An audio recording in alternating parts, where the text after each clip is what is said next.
What do you do when a land is forsaken, cast aside, neglected, forgotten about?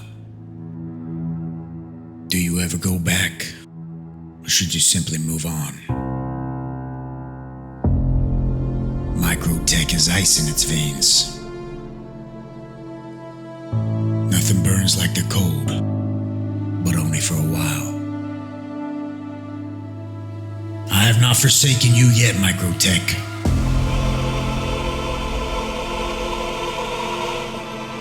Have you forsaken me?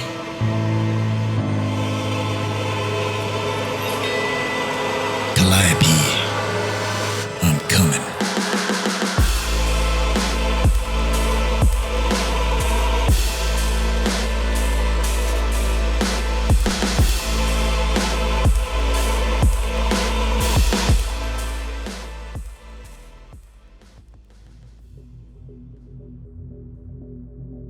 I guess you're probably wondering how I've gotten myself into this situation, this predicament, if you will.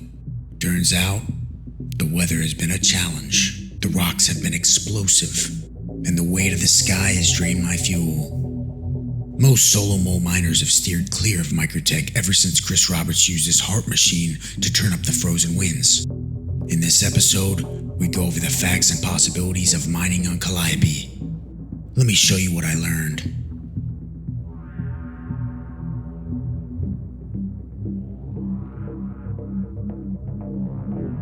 Calliope doesn't have the highest quantanium percentage on Microtech, coming in at 5.4%. It makes up for this by having lots of Tier 1 with 19.7% gold, 15.2% Terranite, and 11.6% Bexelite. Its highest percentage Tier 2s you will come across is Hephaestonite, sitting at 14.7% and Laranite at 11.2%. The beauty of mining on Microtech doesn't lie in the Tier 1s and 2s though. It comes from the common materials that the rock contains, which will end up making you more credits per SEU than most other places. This is perfect for prospector mining and great for us mole pilots looking for that 130k rock that fills our ship as well. The two common materials on Calliope are corundum at 50.1% and quartz at 49.9%. Quartz is the best, if not tied for the #1 spot when it comes to common materials. With a density of 2.65 grams per cubic centimeter and a mass to SCU ratio of about 88:1, quartz lowers the explosion strength of the rock by -20, whereas some other commons add to it. Quartz rocks have an inherent bonus of -70% to a rock's resistance. Quartz also has an amazing cluster strength of 0.9.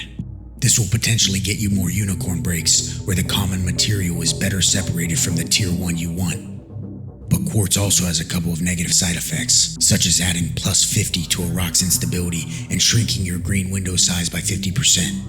All in all, reducing the rock's resistance and having it lower your explosion strength will allow you to break rocks that are a little bit bigger.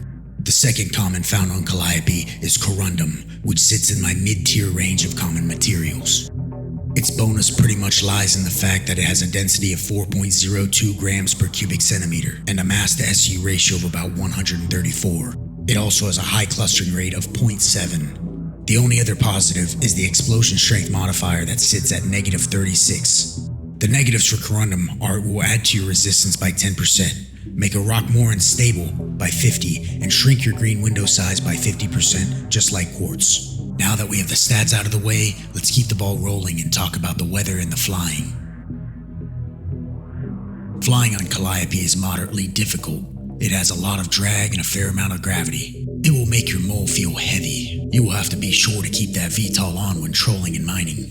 Be sure to shut that VTOL off to gain some momentum when you want to leave the atmosphere. Your average trolling speed will probably sit around 125, which is about half the usual speed when mining on a lot of the lower gravity moons. These conditions definitely show more favor to the prospector. The weather on Calliope can be very neutral, but can also be intense for minutes at a time.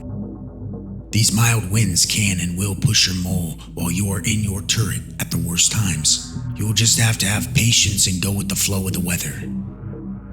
As you can see here, I was battling a 40k quant rock when the wind started to kick in. This proposed a challenge as I started inching closer and closer to the explosion, losing more and more visibility of the green zone and overcharge window as each second passed. If you like a challenge, you feel like there isn't enough excitement in your career as a mole maestro, maybe give it a shot. Calliope is also prone to fog and light misting that can impair your mining at times. So make sure to keep that visor wiped. Let's move on to refinery options. I'm gonna make this simple with one option, the best option. Mike L2 is your best and most feasible option here, providing no significant negatives except a negative 3% to bore raise. Mike L2 doesn't boast a high quantanium bonus at 1%, but that's a lot better than nothing, which some of these other stations offer. It has the best tier 1 bonuses in the game, with gold and Bexalite both getting a 9% refinement bonus. Mike L2 is also not too far away from the moons of Microtech, at about 4.4 million kilometers away. Now it's time for my final thoughts and the EMR rating. To wrap up how I feel about mining on Calliope, I think for the mole it is challenging, but it is possible and can be rewarding and engaging. The Prospector is the obvious ship of privilege here, and I think Calliope is a great choice for the Prospector. To combat the Corundum's addition to the rock's resistance, a surge module or a laser that inherently will lower the resistance is important. To combat the Quartz inherent instability additions, I think you should have an arbor handy or a laser with a stampede to negate some of that. This will make the Bormax gadget a great addition to your arsenal here.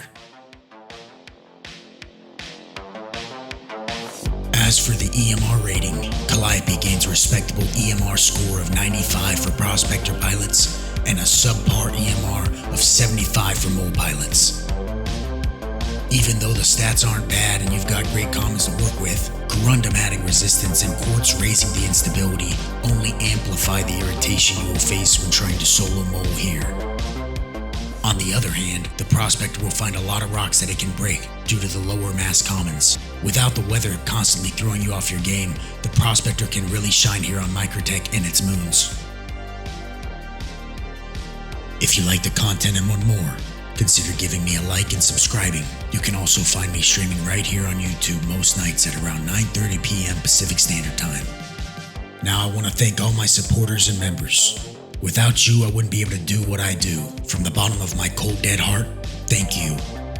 If you would like to also show your support financially and are fit to do so, you can do so here or by becoming a member right here on YouTube. Now remember, if you ever see me out there in the black, pop a flare for me.